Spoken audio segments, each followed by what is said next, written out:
SP Singh ji की स्मृति में आयोजित इस व्याख्यान में पधारे सभी लोग, सभी साथी, मंचासीन, आज के मुख्य वक्ता योगेंद्र जी,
मेरे को बहुत बड़ा पछतावा है इस बात का कि ऐसे महान व्यक्तित्वों के साथ मेरा लंबे समय तक क्यों नहीं वास्ता रहा।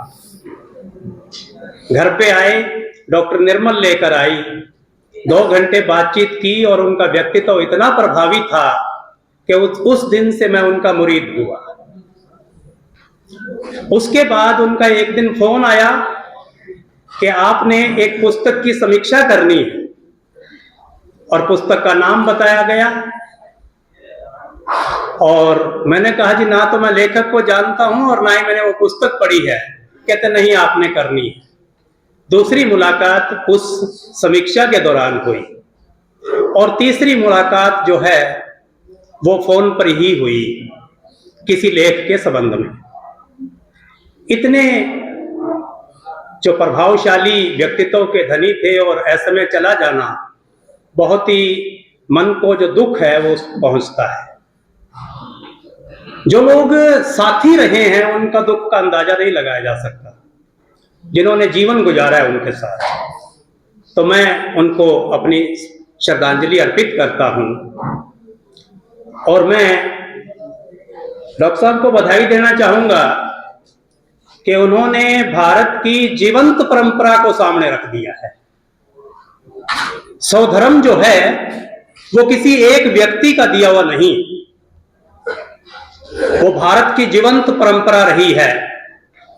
और वो जीवंत परंपरा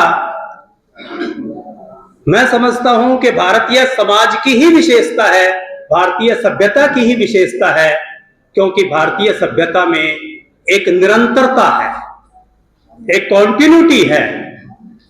एक गंगा बह रही है और उस बहती हुई गंगा में बहुत बार उसमें ऐसे ऐसे लोग आते जाते हैं। उस बहती हुई गंगा में हाथ धोने वाले स्वार्थ पैदा होते रहे हैं, मठ बनते रहे हैं, मठाधीश पैदा होते रहे हैं और फिर उस गंगा को पवित्र करने वाली जनता भी सामने रही।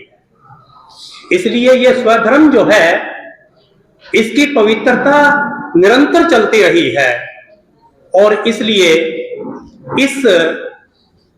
ये जो व्याख्यान है जिसके माध्यम से आज के आधुनिक मूल्यों को, चाहे वो समाजवाद का मूल्य है, चाहे वो धर्मनिरपेक्षता का मूल्य है और चाहे वो राष्ट्रवाद का मूल्य है, आज के युग बोध को अतीत की सारी जो ऊर्जा है उसके साथ समाहित करके प्रस्तुत किया है। एक बेहतरीन व्याख्यान है और मैं सर आपको बधाई देना चाहूंगा।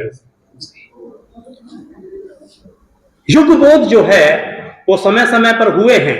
3 समय बताए हैं जिन समय पर युग बोध हुए हैं, लेकिन युग बोध के साथ साथ जो है वो निरंतरता में भी इसमें जो हमारी संस्कृति है उसमें सुधार होता रहा है। निरंतरता में भी बुराइयों के खिलाफ लोग लड़ते रहे हैं। ये भी हम इस पूरी सभ्यता के इतिहास में देख सकते हैं। ये सही कहा है कि अगर हम अपनी 3000 साल की सभ्यता से कट जाते हैं, हम अपने इतिहास से कट जाते हैं, हम अपनी संस्कृति से कट जाते हैं, तो हम विधर्म का मुकाबला नहीं कर सकते। विधर्म जो है वो आप सोचिए कि रावण जो है वो राम का चोला ओढ़ के आए। जब राम का चोला ओढ़ के आए हैं और दूसरे लोग राम को ही नहीं समझ पाते, तो फिर तो वो राम के नाम से आपके सारे राज्य तंत्र पर निरंकुशता की जो निरंकुशता वो स्थापित करेंगे ही। उसका मुकाबला करने के लिए आपको 3000 साल का जो इतिहास है उसका निचोड़ जो है उसको समझने की जरूरत है, और इसके बिना जो है वो हम अपनी इस लोकतंत्र की जो धरती है इसको नहीं बचा सकते, सभ्यता पर हमले को नहीं बचा सकते, और स्वधर्म के खतरे को अगर समय से भांप जाते तो शायद ये स्थिति ना पैदा होती। समय पर नहीं भांप पाए। अगर यही चीज 3 दशक 4 दशक पहले इसी तरह डिस्कस की होती तो मैं समझता हूं कि विधर्म, परधर्म और अधर्म जो है वो हम सब लोगों को समझ में आया होता। लेकिन एक सर मैं बड़ी विनम्रता के साथ एक और बात जोड़ना चाहता हूं, और वो ये है कि नए को समझे बगैर युग बोध नहीं पैदा होगा।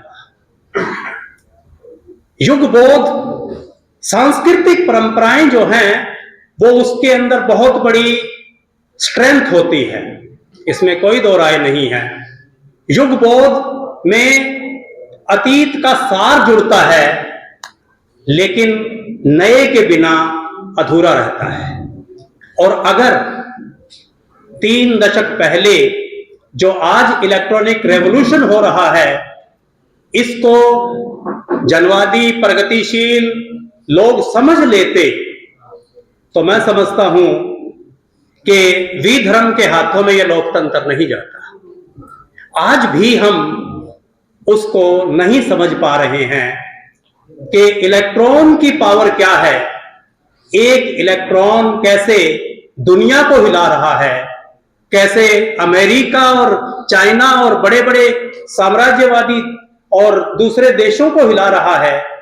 वो उसको किस तरीके से हम लोकतंत्र के इन मूल्यों के साथ जोड़कर जो है वो नया युग बोध दे, यह काम बुद्धिजीवियों का था और बुद्धिजीवी इसमें असफल रहे।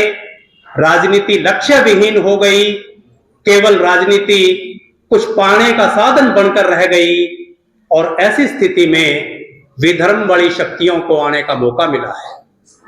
इसलिए जो सर आपने कहा है ये बहुत ही महत्वपूर्ण है आज के युग में, और इसे जमीन पर उतारना होगा। आपका मुरीद सर इसलिए हूं कि आप देश के बहुत बड़े बुद्धिजीवी हैं, और साथ में आप जमीन पे उतर के और जमीन पे लड़ाई लड़ते हैं, धरातल पे लड़ाई लड़ते हैं। आपसे मुलाकात तो सर एक बार हुई थी, जो पर्सनल मुलाकात मेरी हुई कुरुक्षेत्र यूनिवर्सिटी में 90 का दशक था।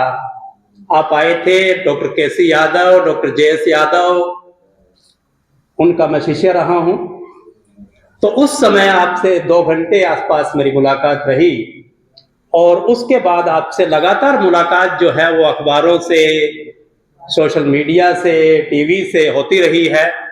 और आप जो हैं वो इस लोकतंत्र की लड़ाई लड़ने वाले उन युग पुरुषों में से हैं जो इस धरती पर लगातार पैदा होते रहे हैं, और हम लोग आपके साथ हैं और मैं समझता हूं कि आज का जो ये व्याख्यान है ये एक नई दिशा दे रहा है हमारे चिंतन को।